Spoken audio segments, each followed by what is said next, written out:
अस्सलाम वालेकुम guys and welcome back to the place where cricket speaks beyond the scoreboard. Well, जगह change हो गई है कुछ रीजंस की वजह से। तो आज से हम इस जगह पर जो है वो वीडियोस बनाएंगे, लेकिन आज की जो वीडियो है वो पाकिस्तान और साउथ अफ्रीका का जो कल पहला टेस्ट था और पहला दिन था टेस्ट का, वो हुआ और बहुत ही ड्रामेटिक डे था। इतना मैं बता दूं बिकॉज कल हमें बहुत कुछ देखने को मिला और आज भी शायद वही ड्रामेटिक कंटिन्यू होगा। उसकी एक बहुत बड़ी रीजन है। देखो, अच्छा मैं शुरू से शुरू करता हूँ। तो पाकिस्तान ने पहले टॉस जीता और टॉस जीतकर पहले बैटिंग करने का फैसला किया, सही है। अब पिच जैसी थी, पिच को मतलब पिच ऐसी थी, मेरे ख्याल से मेरे नज़दीक स्पिन ट्रैक थी ये। मतलब इसको फास्ट बॉलिंग में इतना जो है वो हेल्प नहीं मिल रही थी फास्ट बॉलर्स को। हाँ, अगर आप एक्स्ट्रा ऑर्डिनरी फास्ट बॉलर हो, मतलब Rabada, Shaheen, Bumrah, Mitchell Starc, Trent Boult जैसे, तो फिर आप विकेट ले सकते हो। लेकिन अगर आप थोड़े लो या फिर क्वालिटी बॉलर नहीं हो तो आपको जो है वो मुश्किलात आएगी बॉलिंग करने में इस पिच पर। लेकिन ये पिच स्पेशली स्पिनर्स के लिए थी और हमने फिर भी देखा, मतलब हार्मर और साइमन हार्मर शायद उनका नाम था, एक अच्छा स्पिनर, मतलब एक तगड़ा स्पिनर जिसकी डोमेस्टिक में मेरे ख्याल से, पता नहीं, मैं एक स्टैट देख रहा था, 967 विकेट है उसकी डोमेस्टिक में। अब इतना रगड़ा हुआ बॉलर अगर आपको स्पिन ट्रैक पर बॉलिंग करेगा तो आपको मतलब स्ट्रगल करना ही है, इसमें कोई डाउट नहीं है। उनके अलग दो स्पिनर्स भी थे लेकिन उन्होंने कुछ इतना खास कमाल नहीं किया। विकेट लिए उन्होंने, लेकिन बॉलिंग अगर ओवरऑल बात करें तो साइमन हार्मर एक उनका वाइड स्पिनर था जो इतना मैजिकल डिलीवरीज प्रोवाइड कर रहा था। खैर, पाकिस्तान ने पहले बैटिंग की और बैटिंग करते टाइम रबाडा जब पहले ओवर करने आए तो पहली बॉल ही इतनी मतलब आउट स्विंग हुई। अब्दुल्ला शफीक को समझ ही नहीं आई कि इसको खेलना कैसे है। खैर, रबाडा है भी एक वर्ल्ड क्लास बॉलर, तो इसमें कोई डाउट ही नहीं है कि रबाडा एक अच्छी स्टार्ट अपनी टीम को दे सकता है। तो एज एक्सपेक्टेड, मतलब शायद आपको मतलब लगा था या नहीं, लेकिन मुझे थोड़ा था कि यार शफीक, देखो अब्दुल्ला शफीक की ना टेक्निक्स में बड़े कोचेस कह रहे हैं, कमेंटेटर्स भी कह रहे हैं कि टेक्निक्स में शायद कुछ गलतियां हैं, तो इसकी वजह से ये रन्स नहीं कर पा रहा। और कल भी हमने देखा कि मतलब इन स्विंग आई डिलीवरी बहुत जबरदस्त थी, अब्दुल्ला शफीक ने मिस की और अब्दुल्ला शफीक जो है वो एलबीडब्ल्यू हो गए पहले ओवर में ही। अब इमेजिन करो, पाकिस्तान के मतलब पाकिस्तान के ये दो टेस्ट मैच सीरीज है, ये पाकिस्तान में है, सही है। पहले ओवर में विकेट गिरती है, फैंस आए हुए हैं, फैंस की इतनी एक्सपेक्टेशन है और आपकी पहली ओवर में विकेट गिर जाती है तो आप मतलब अंडर प्रेशर तो हो गए ही। फिर आते हैं शान मसूद जी, हमारे कप्तान। अब इमाम अल हक और शान मसूद की वहां पर ना पार्टनरशिप लगती है। अब उस पार्टनरशिप में बहुत कुछ हो जाता है, मतलब जैसे इमाम 50 कर गया, शान मसूद 50 मार दी, तो 138 पर एक विकेट गिर गई थी और शान मसूद मेरे ख्याल से 62 पर बैटिंग कर रहे थे। अब ये कहानी मैं क्यों सुना रहा हूँ, सुनो। शान मसूद की कैच ड्रॉप हो जाती है, जो बैटर के पास फील्डर खड़ा रहता है, मेरे ख्याल से सिली पॉइंट बोलते हैं उसको। वहां पर शान मसूद की कैच ड्रॉप हो जाती है।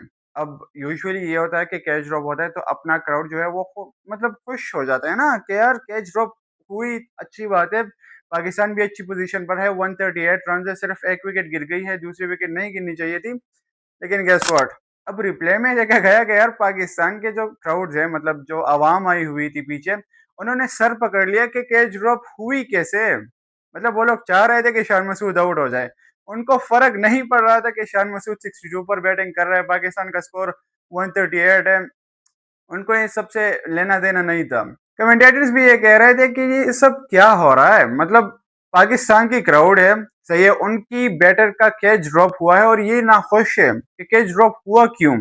तब मेरे ख्याल से रमीज राजा कमेंटेटर थे या कौन पाकिस्तानी कमेंटेटर थे, और तब उसने अगले कमेंटेटर को बोला कि शायद आपको पता नहीं है कि आगे कौन आने वाला है, मतलब इस विकेट के बाद कौन आने वाला है।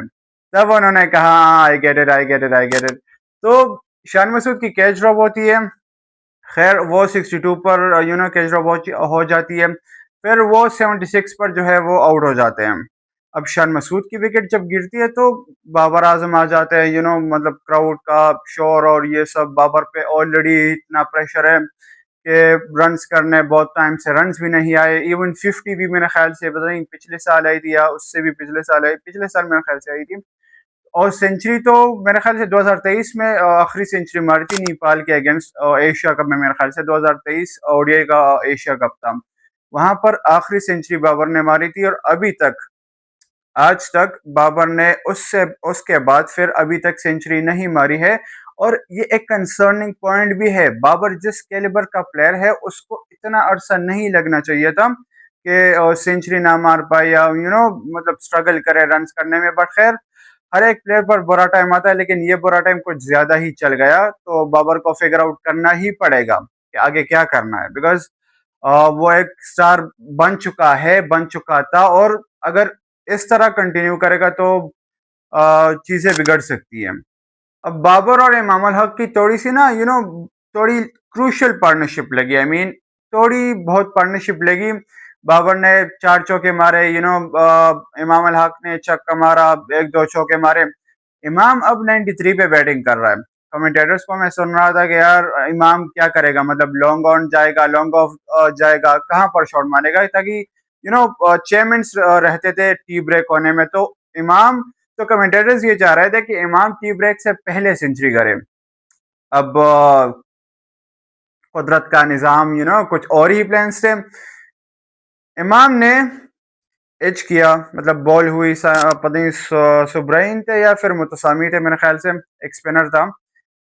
आगे की बॉल थी, इमाम ने फ्रंट फुट पे आके खेला, एज लगी और उसी जगह पर कैच हुआ जहां पर शान मसूद की कैच हुई। मतलब सीली पॉइंट पर जो बैटर के पास फील्डर होता है, उसी फील्डर ने इमाम का भी कैच पकड़ा और इमाम 93 पर आउट हो गए। सेंचुरी नहीं मारी उन्होंने, लेकिन जिस तरह इमाम ने बैटिंग की, आई मीन जिस सिचुएशन से, बिकॉज वो इमाम कमबैक कर रहा था, और जब आप कमबैक करते हो तो रन्स करना बहुत मुश्किल हो जाता है। और अगर आप रन्स करते हो तो I mean you are truly a good player.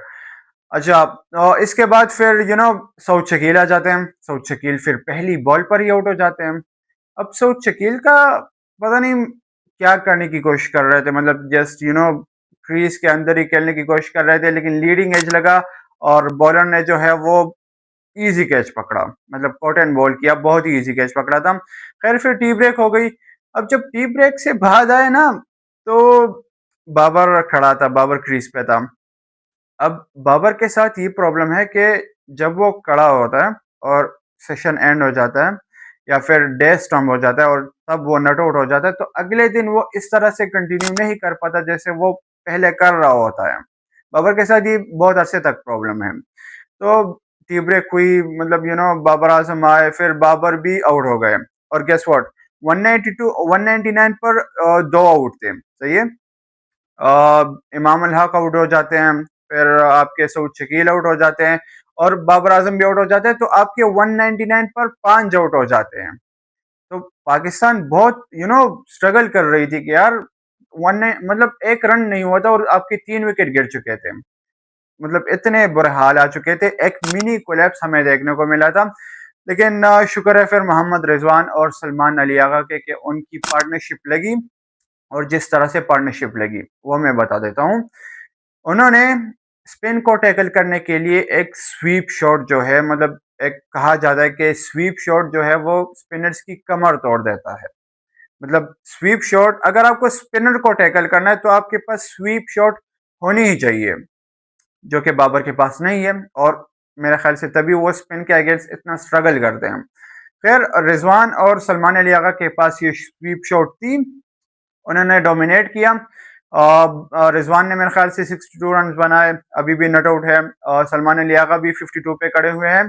तो ओवरऑल अगर देखा जाए, पाकिस्तान का स्कोर अभी 313 रन है और 5 आउट हो चुके हैं। अभी 10 बजे फिर से डे 2 शुरू होगा, तो देखते हैं कैसा जाता है। मेरे ख्याल से अगर आप 400 रन बना जाते हो तो पिच ऐसी है कि आपको मतलब फिर स्पिन को मदद मिलेगी। और अगर स्पिन को मदद मिले तो हमारे पास साजिद और नोमान हैं, जिन्होंने पिछली सीरीज में भी इंग्लैंड को घेरा था। तो साउथ अफ्रीका को भी घेर सकती है और 400 रन मेरे ख्याल से बहुत होंगे। अगर आपको उनको एक इनिंग्स में ही आउट करना है, मतलब वो होते हैं ना कि एक इनिंग्स में और इतने रन से आप जीत जाओ, तो फिर आपको मतलब 500 रन भी करने चाहिए, बिकॉज यू नेवर नो, वो अगली टीम साउथ अफ्रीका वो भी जीतने आई है। तो अगर आप ओवरऑल देखो, मतलब जितना ये डे 1 हुआ, बहुत ही ड्रामेटिक डे था, बिकॉज एक पॉइंट पर तो मुझे लग ही नहीं रहा था कि ये पाकिस्तान खेल रही है, बिकॉज पहले ओवर में विकेट गिर जाती है, फिर पार्टनरशिप लगती है, फिर मिनी कोलैप्स हो जाता है, फिर पार्टनरशिप लगती है। तो इस तरह की चीजें ना आपको ऑस्ट्रेलिया में देखने को मिलती है, आपको इंडिया में देखने को मिलती है, आपको एक स्टेबल टीम में देखने को मिलती है। आपको पाकिस्तान जैसी अनप्रेडिक्टेबल, मतलब अनप्रेडिक्टेबल टीम में आपको नहीं देखने को मिलती है इस तरह, और अगर मिलती भी है तो इस तरह की रेयर चीजें ये होती है। पाकिस्तान मतलब अनप्रेडिक्टेबिलिटी का टैग उनके पास भी है। तो ये थे हमारी आज की वीडियो, उम्मीद है आपको पसंद आई होगी। मिलते हैं फिर नेक्स्ट वीडियो में डे 2 के साथ इंशाल्लाह।